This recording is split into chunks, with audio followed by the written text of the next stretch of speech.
Isaac, bem-vindos a mais um vídeo do ciclo de educação do TNA e esse é o vídeo sobre contratos de ACX.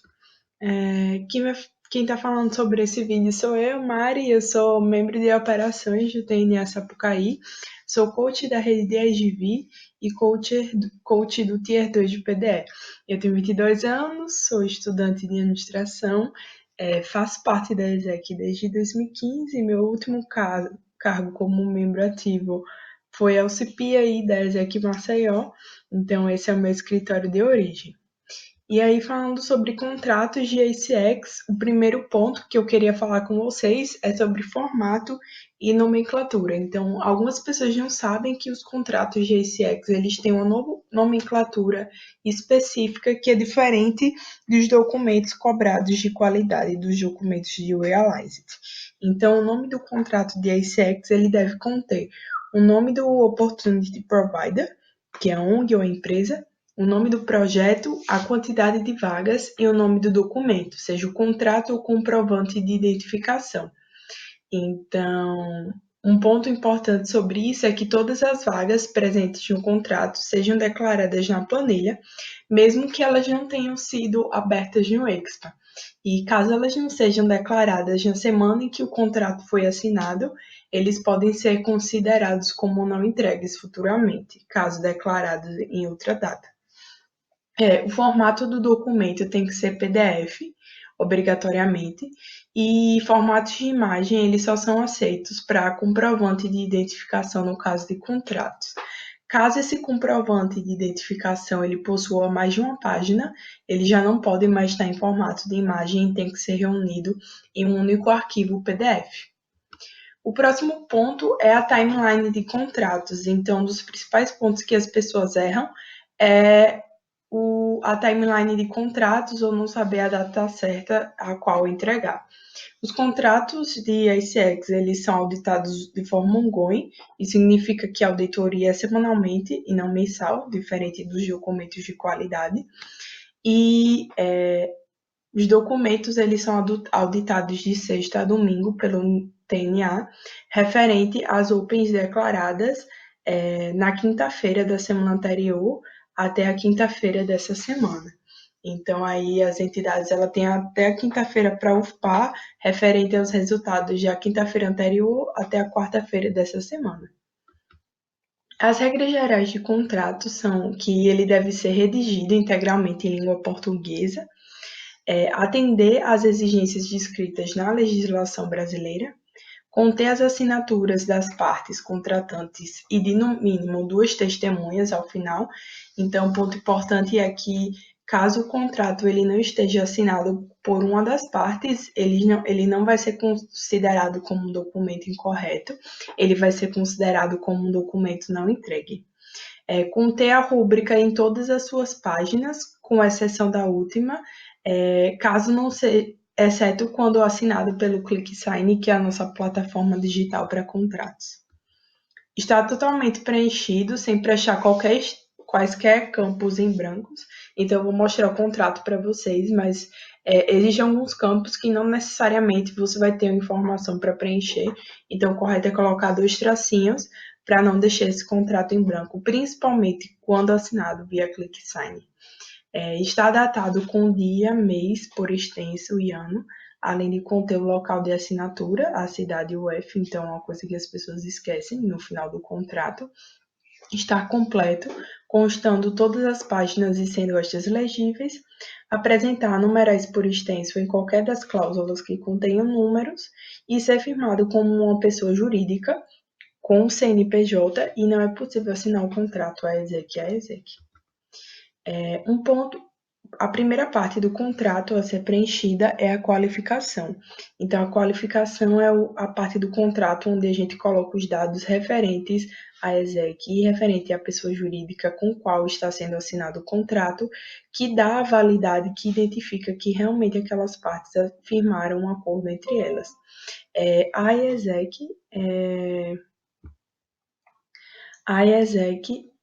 as informações de ESEC que precisam conter são a qualificação completa, constando o CNPJ e endereço completo, incluindo o CEP. Além disso, o nome completo, CPF e RG com órgão emissor do representante legal da entidade, e pessoa jurídica, qualificação completa da empresa ou ONG, constando razão social, CNPJ, endereço completo.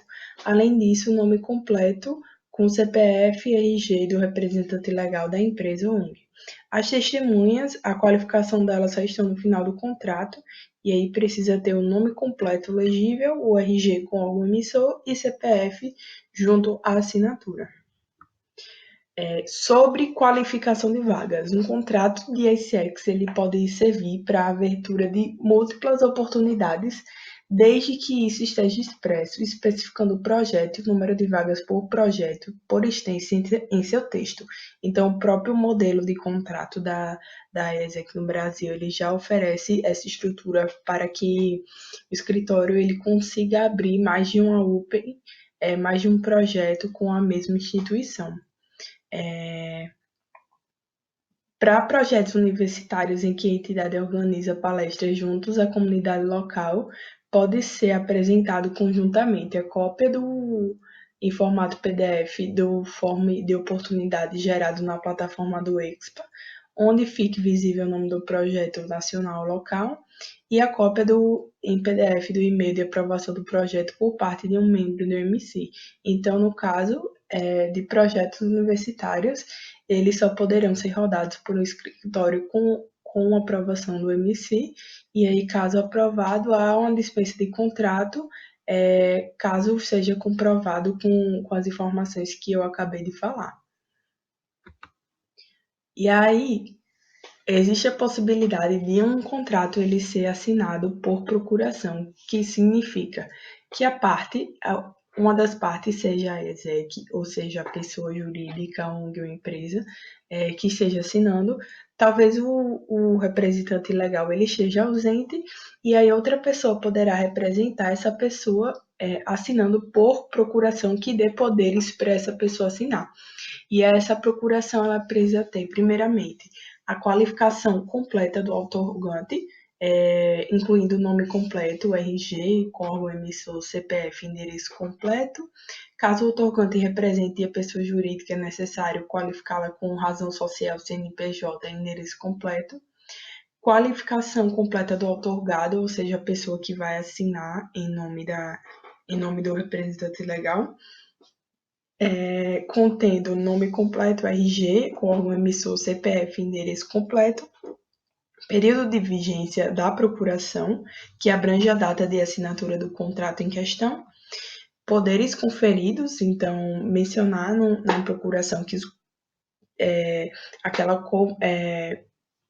procuração permite a assinatura de documentos, data e local de assinatura, data com dia, mês por extenso e ano, e local da assinatura com cidade UF, e que seja uma procuração reconhecida em cartório.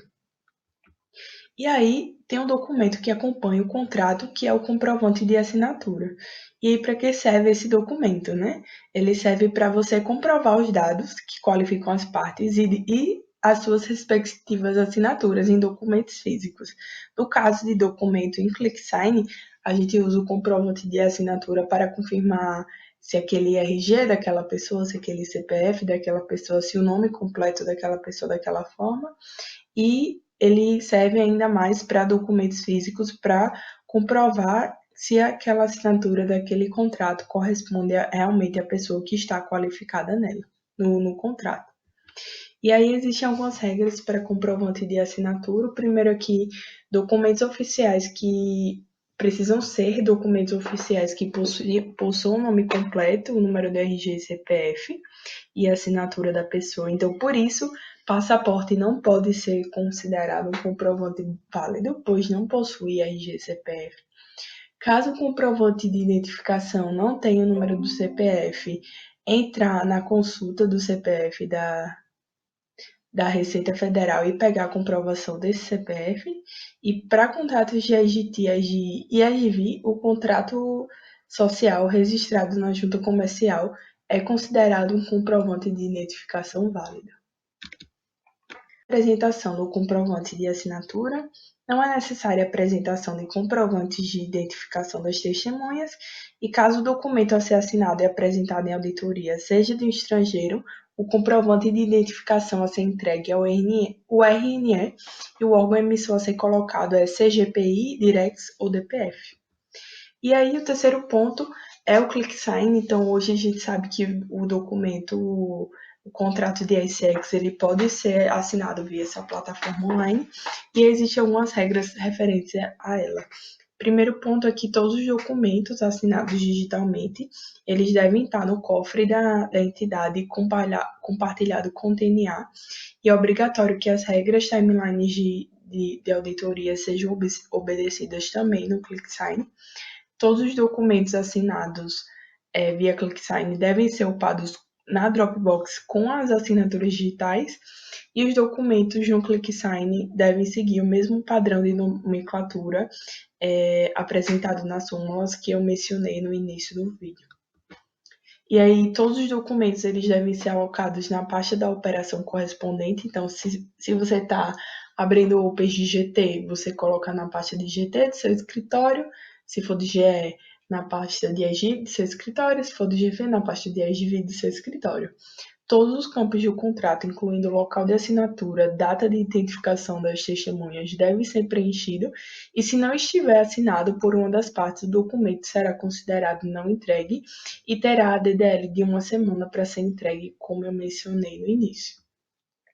E aí, um ponto importante sobre contratos no ClickSign é que quando você for enviar para assinatura, você precisa classificar as assinaturas entre testemunhas e partes. E aí, após todas as partes terem assinado, essa será a data da Open do contrato a ser declarada, e aí você pode clicar para fazer o download e pegar o PDF, o qual possui as assinaturas digitais. E aí, antes de terminar nosso chat, queria mostrar rapidinho um contrato de GT e GE. O de AGI possui quase as mesmas informações que o de IGVI e algumas informações de GT, então vou mostrar apenas esses dois. Então, como eu falei, aqui nessa primeira parte tem a qualificação da ONG e da empresa ou da ONG e da IESEC, e é só preencher com todas as informações de endereço e as qualificações pessoais dos representantes legais. Um dos pontos que as pessoas mais erram é o endereço, de esquecer de colocar o CEP ou esquecer de colocar o bairro, e a divergência entre CPF e o número do CPF ou o número do RG com o comprovante. E aí, nessa parte especificamente do contrato de IGT, você precisa colocar a duração do intercâmbio do EP. E aí, como eu falei, por exemplo, todo número presente no contrato ele precisa estar em numeral e por extenso, e por isso tem esse espaço aqui, esse espaço em parênteses. Mesmo ponto, numeral extenso, nesse caso referente ao número de vagas a serem abertas para a vaga de GT.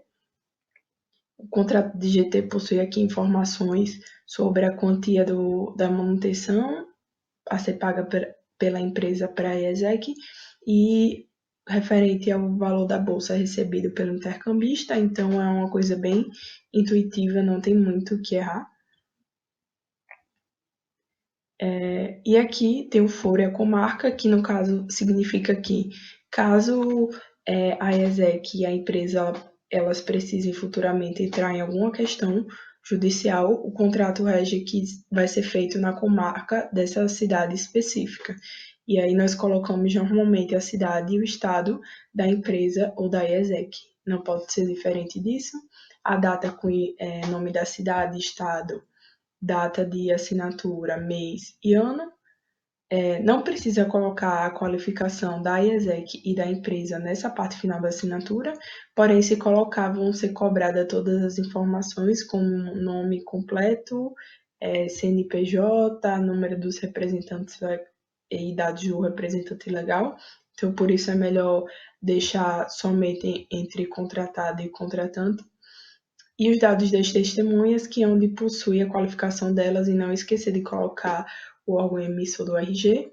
E aí, falando do contrato de IGV, as informações que tem diferentes é que possui espaço para preencher as vagas, e aí no caso de uma vaga que não seja preenchida, você coloca 2 tracinhos e coloca 0 e 0 vagas aqui por extenso para sinalizar que você não está abrindo o Opens para essa vaga. Tem o espaço para colocar a cidade onde vai ser realizado o projeto, a logística do projeto do participante, uma parte para benefícios, então, mais uma vez, se essa parte não corresponder ao que é oferecido, você coloca 2 tracinhos, e se todos forem 2 tracinhos referentes à acomodação, transporte e alimentação, você coloca um X em nenhum. E é essa parte que as pessoas têm se confundindo um pouco também, que é com relação ao preenchimento da duração do intercâmbio. Então, isso aqui é referente ao número de semanas do projeto. Então, se você está abrindo uma Open, uma ONG que vai ter projeto de 6 e 7 semanas, você precisa assinar 2 contratos para essas Opens.